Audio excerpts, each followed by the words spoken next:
Qual foi o melhor livro de literatura brasileira contemporânea que vocês leram nos últimos 5 anos? O meu foi Com Armas Sonolentas, da Carola Saavedra.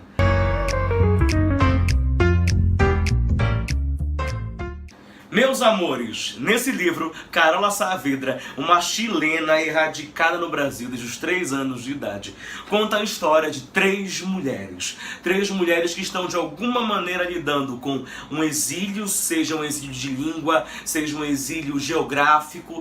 São 3 mulheres que estão lidando ao mesmo tempo com a sua condição de ser mulher e com o autodescobrimento. São 3 mulheres que estão lidando ao mesmo tempo com a sua formação. Então eu diria que esse romance da Carola Saavedra é um romance de formação. E é incrível porque eu não lembro do último livro, o último romance de formação brasileiro que eu li, que me impactou tanto quanto esse aqui. Quando eu falo, gente, romance de formação, eu estou querendo dizer que nesse livro é contada histórias de amadurecimento de personagens, histórias de crescimento de personagens, daí vem o tal romance de formação. Bom, era um assunto que me chamaria a atenção, se eu lesse a sinopse, me chamaria a atenção numa livraria qualquer. Naturalmente aconteceria isso. Mas o que me fez atentar para esse livro foi a indicação de uma amiga minha, a Marcela Castro, que faz parte do grupo de literatura contemporânea nacional do Primeira Prateleira, que é o canal do Humberto aqui no YouTube. Vou deixar o link aqui embaixo desse grupo que é no Facebook e tem indicações maravilhosas. Muito bem. A Marcela me indicou esse livro, falou que eu precisava ler esse livro, que eu ia amar esse livro, e bom, mais uma vez, ela estava certa. Esse livro, gente, me tocou profundamente. Não são só 3 histórias. Eu não lembro, na literatura brasileira, de um romance de formação que trouxesse, em geração, o crescimento, por exemplo, de mulheres. Todos eles são voltados quase que unanimemente à figura masculina. E quando eu falo disso, eu falo do cânone, né? Se pegarmos grandes autores e autoras, quase nenhum deles escreveu romances de formação que trouxessem a figura feminina no centro daquele romance. Pois muito bem, só com essa ideia a Carola Saavedra já ganhou a minha empatia, já ganhou a minha admiração e já ganhou a minha vontade de ler o que ela escreve. Só que junte a isso uma mestre em comunicação que morou por anos na Alemanha, que teve uma criação altamente intelectual, com pais altamente inteligentes, e que trouxe tudo isso, toda essa carga cultural e de crescimento artístico, crescimento escrito para este livro aqui. Realmente é uma obra única. Pois muito bem, sem mais delongas, nesse livro conta essa história de 3 mulheres, Ana, Mike, e a gente não sabe o nome da última, mas no capítulo ela é chamada de avó. Pois muito bem, a Ana, ela é uma atriz carioca que tenta fazer sucesso, mas não consegue como atriz. Tenta emplacar algum sucesso de peça, algum sucesso de filme, mas não consegue. Ela tem um agente que é muito relapso com ela, que não dá trabalhos como ela acha que merecia. E então ela descobre que um dia vai ter uma festa no Copacabana Palace para grandes artistas, atrizes, atores, cineastas, diretores. E ela precisa estar lá, ela quer ter contato com aquela gente para se sentir parte daquele meio. O sonho dela é sentir que ela está fazendo alguma coisa. O sonho dela é sobrepor a mediocridade que ela sente da condição humana dela. Pois muito bem. O agente não consegue ingresso para ela, não consegue o convite para ela da festa, e ela decide então se arrumar, colocar um vestido longo, passar maquiagem no rosto e ir para a porta do Copacabana Palace com esperança de encontrar um conhecido e entrar na festa. Naquele momento, isso não é spoiler, tá bom? Isso é só logo no comecinho do livro. Naquele momento, então, ela conhece, quase por acaso, um cineasta alemão que estava fazendo um maior sucesso naquela época, tinha ganhado prêmios e prêmios naquele momento. Esse cineasta alemão, ele faz com que ela entre na festa, lá eles trocam sorrisos, trocam olhares, acabam se namorando, e ela não sabe como, de repente, ela já está no avião indo para a Alemanha morar com esse cara, casar com esse cara. Quando ela chega na Alemanha, a vida que ela esperava é completamente diferente. E lá ela tem que lidar com a solidão, lá ela tem que lidar com a adversidade que é a língua e aprender aquela língua. E lá ela descobre que aquele príncipe encantado do conto de fadas dela, aquele salvador que veio para tirá-la da lama, não era especificamente um salvador. A história da Ana foi muito tocante para mim, mas não foi a mais tocante das 3.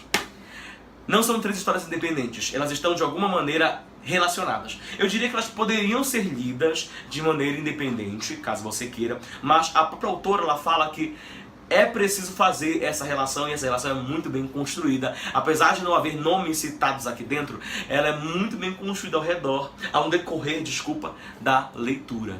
Muito bem, a segunda história então é da Maike.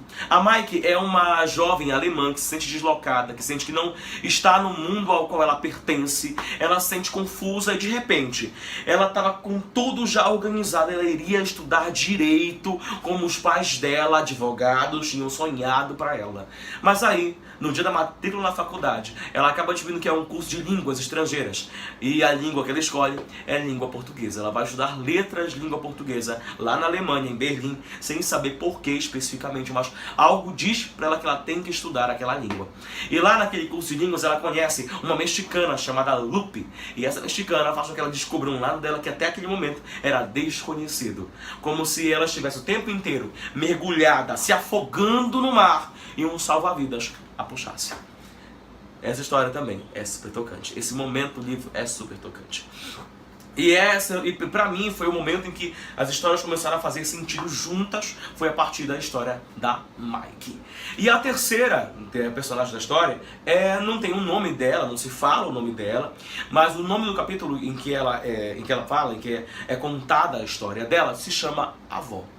É a história de uma menina que morava no interior do Brasil, numa cidade super pobre, uma família super pobre, que é praticamente expulsa de casa pela mãe para ir morar no Rio de Janeiro, na casa de uma dona muito rica, lá em Copacabana, para ela ser, sabe, ela faz tudo da mulher. Ela vai ser a cozinheira, a faxineira, a arrumadeira, vai ser tudo para aquela mulher. Quando a mãe mandou a sua filha embora para o Rio de Janeiro, para a casa dessa dona, para trabalhar na casa daquela dona, ela disse que lá ela ia ser muito bem tratada, que ia ser uma relação que ela nunca tinha tido na vida. E quando ela chega lá, a situação não é como ela esperava.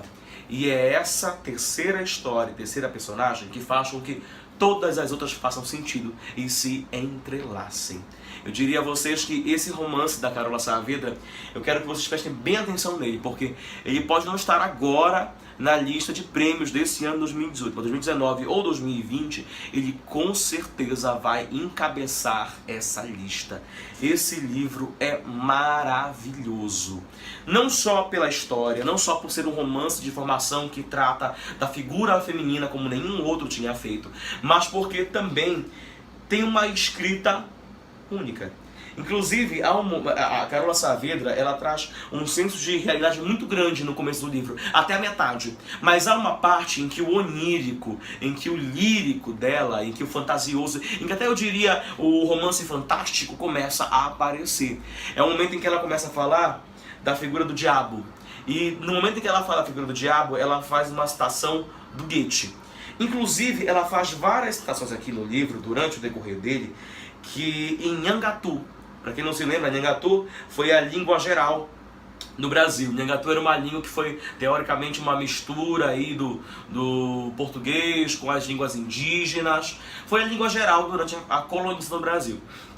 Mas ela tem um cuidado de colocar tudo aqui, assim, nessas notas aqui. Ela tem um cuidado de trazer as traduções das citações que ela faz.